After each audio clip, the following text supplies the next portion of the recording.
ఈరోజు మనం చెప్పుకునే నీతి కథ ఎందుకు ఇవ్వలేదు. పూర్వం దండకారణ్యంలో ఒక సింహం నివసిస్తుండేది. ఓ రోజు దానికి చెరువు గట్టున ఓ ముసలి తాబేలు కనిపించింది. దాన్ని చూడగానే బండరాయిలాంటి ఈ పిరికి ప్రాణికి నూరేళ్ల ఆయువిచ్చిన ఆ బ్రహ్మదేవుడు ధైర్యసాహసాలకు మారుపేరైనా నాకెందుకు ఇవ్వలేదో అనుకుంది. మరుసటి రోజు తపస్సు ప్రారంభించింది. కొన్ని రోజులకు బ్రహ్మదేవుడు ప్రత్యక్షమై ఏం కావాలో కోరుకో అన్నాడు. వెంటనే సింహం స్వామీ, నాకు 100 ఏళ్లు జీవించేలా వరమివ్వు. నా బలపరాక్రమాలకు దీర్ఘాయుష్షు తోడైతే ఇంకా రాజసంగా ఉంటుంది అని చెప్పింది.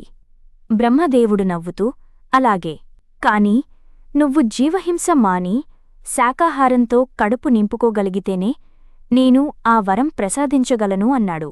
స్వామీ, వేటాడ్డం మా జాతి లక్షణం.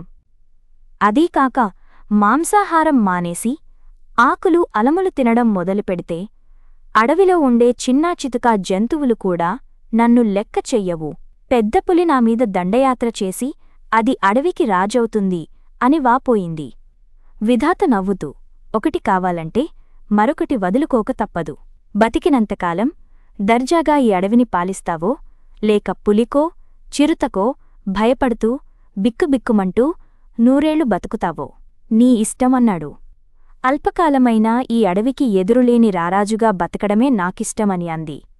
బ్రహ్మదేవుడు దానికేసి జాలిగా చూస్తూ, బాధపడకు మృగరాజా, ఈ ప్రకృతి ప్రాణులన్నింటికీ పర్యావరణ సమతుల్యతకు అవసరమైనంత ఆయువును మాత్రమే ప్రసాదిస్తోంది.